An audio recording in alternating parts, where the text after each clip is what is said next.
आता परत कधीच मला तोंड दाखवायचं नाही, या घरात पाऊल सुद्धा ठेवायचं नाही. तुझी आणि माझी मैत्री संपली. Get out.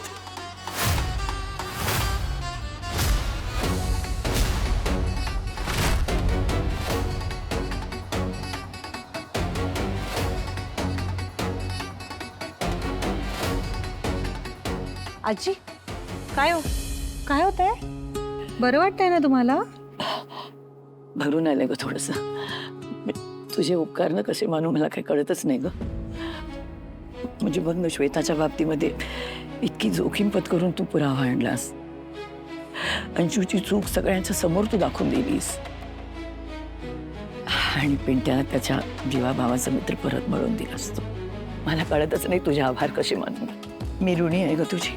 आजी काय बोलताय तुम्ही? हे असं नाचसुनेचे आभार मानतं का कोणी? स्वानू म्हणता ना मला. आणि आजी मी कायम सत्याच्या बाजूनेच उभी राहते, त्यामुळे कुठेतरी खात्री होती मला. आनंदानं असं काही करूच शकत नाही, ते निर्दोषच आहेत.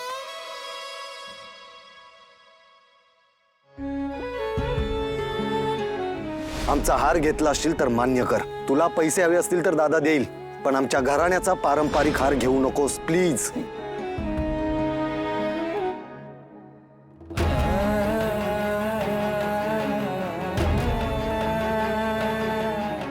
या घरात या कार्यक्रमात मला अजून तमाशा नकोय. जा जा. दागिन्यांच्या डब्यामधून तो हार काढून निकिताताईंच्या पर्समध्ये तो हार तुम्ही टाकलात ना?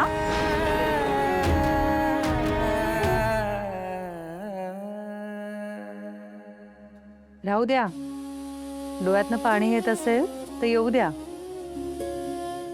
मुळात हे पुरुषांनी वगैरे रडायचं नाही, हा सगळा मूर्खपणा आहे बरं का. भावना या स्त्री पुरुषांच्या दोघांच्याही असतात, त्यामुळे त्या वाहत असतील तर वाहू द्या. कारण हे असं पाणी डोळ्यातनं येणं म्हणजे आपल्या आतमध्ये माणसाचं मन आहे, दगडाचं नाही, हे सिद्ध होतं. सगळ्या भावना बाहेर येऊ देत, रित करा स्वतःला. आणि घ्या तुम्ही तुमचा वेळ घ्या, मी आहे बाहेर आहे.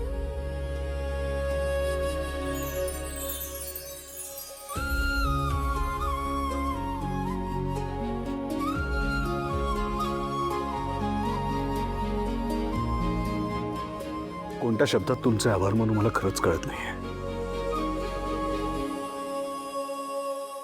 आज तुमच्यामुळे मला माझी चूक लक्षात आली. स्वानंदी मॅडम, माझ्या आयुष्यातलं खूप कमी माणसं आहेत आणि माझ्या जवळची तर खूपच कमी माणसं आहेत. त्यातल्या माझ्या अत्यंत जवळच्या 2 व्यक्तींना मी माझ्या मूर्खपणामुळे माझ्यापासून दूर केलं, हे तुम्ही मला दाखवून दिलं. तुम्ही खूप खूप मोठी गोष्ट केलीत माझ्यासाठी. आज तुम्ही काहीही मागा माझ्याकडे, मी तुम्हाला सगळं देईन. आत्ता तसं काही नकोय मला. वेळ आली ना की मागून घेईन तुमच्याकडून. तुम्ही पुन्हा एकदा आज सत्याच्या बाजूने उभा राहिला, न घाबरता. माझी चूक तुम्ही मला दाखवून दिलीत, तो पुरावा माझ्या समोर आणला.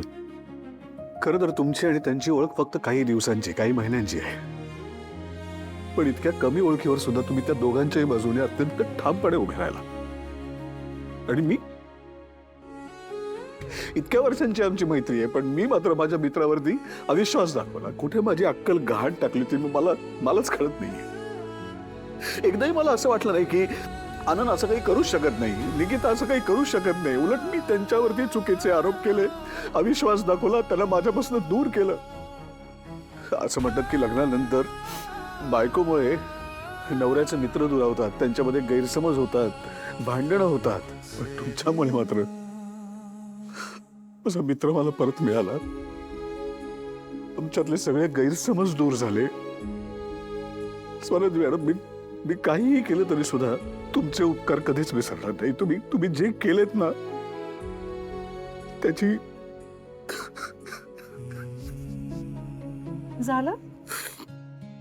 कुठून येते हो ही उपकारांची भाषा? आणि हे काय आहे, काही झालं की स्वतःला दोष देत बसायचं. हे सगळं ओझं उतरवून टाका बरं डोक्यावरचं. आणि ना थोडं हे स्वीकारायला शिका की माणूस म्हटल्यावर चुका होऊ शकतात. प्रत्येक वेळी आपण बिनचूकच वागलं पाहिजे, आपल्याला चुकायची मुभाच नाही, ही अशी सक्ती कशाला करायची स्वतःवर? माणसाने माणसासारखं वागावं आणि चूक झालीच तर स्वतःला माफही करून टाकावं. आणि मैत्री तर अशीच असते ना. ते इतके छान मित्र आहेत ना तुमचे, मग येतील तुमच्या चुका त्यांच्या पोटात. एकमेकांना माफ करणं हीच तर खरी मैत्री असते. आणि बाकी तर काय, तसं देव तुमच्या बाबतीत जरा बायस्डच आहे. हो, म्हणजे रोज मी एवढी प्रार्थना करते, पण आज तुम्ही केलेली प्रार्थना लगेच ऐकली देवाने. तुम्ही काय बोललात देवाशी? मी काय बोलणार, मी एवढंच म्हटलं की तुमची इच्छा पूर्ण होऊ दे, म्हणजे तुम्ही जे मागताय ते पूर्ण होऊ दे. तुम्ही हे बोलत होतात देवाशी? पुरावा मिळू दे आणि तो तुमच्या समोर आणता येऊ दे, हे मागत होते.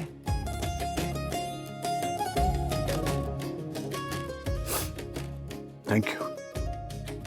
मला ना आता खरंच हात जोडून आनंदची माफी मागायची आहे. आय होप तो मला माफ करेल. जरी माफ नाही केलं ना मला, कायमच मी गमून बसेन त्याला. असं काहीच नाही होणार. तुम्ही त्याला फोन करा आणि बोला त्याच्याशी, त्याला सांगा. हो तुम्ही. मला नाही जमणार. पण का? मित्र कोणाचा आहे? तुमचा ना, तुम्ही फोन करा. पण आतापर्यंत तुम्हीच केलं ना सगळं, मग हे पण करा, काय प्रॉब्लेम आहे? माझं काम फक्त पुरावा शोधण्याचं होतं, जे मी केलं. आता पुढचं तुमचं काय आहे, तुमची मैत्री वगैरे तुमची तुम्ही बघा. थांबा.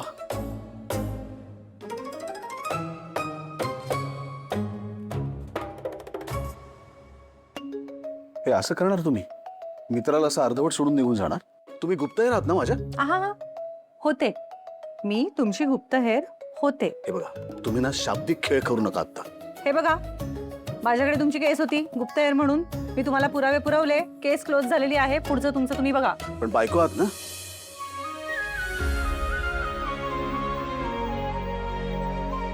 म्हणजे आपलं जे काही आहे नातं, म्हणजे जगाच्या दृष्टीने का होईना, पण तुम्ही माझी बायको आहात. मग तुमच्या नवऱ्यासाठी एवढं करणार नाही?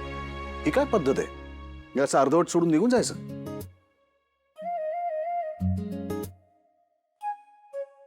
सांगा ना मला, मी त्याला सॉरी कसं म्हणू? माझी खरंच हिंमत नाहीये त्याच्यासमोर जायची. मी काय बोलू, कसं बोलू, मला खरंच कळत नाही. मला सांगा प्लीज. मी रोज नाही करत हे, मला कसं माहित असणार? पण तुम्ही हुशार आहात, तुम्हाला येतं सगळं. थँक्यू. आता सांगा प्लीज. हा मग करा त्याला फोन आता. शक्य होतं ते सगळं मी करून झालंय. माझं काम संपलं. आता तुमच्या मित्राला तुम्ही सॉरी कसं म्हणायचं हे मी कसं सांगणार आहे? तुमचा मित्र आहे ना, मग तुम्ही ठरवा. जा थोडे आठवणींच्या जगात फिरून या, गोष्टी आठवा त्याच्याबरोबरच्या, काहीतरी सुचेल. थोडंसं रिवाइंड करून बघा. All the best.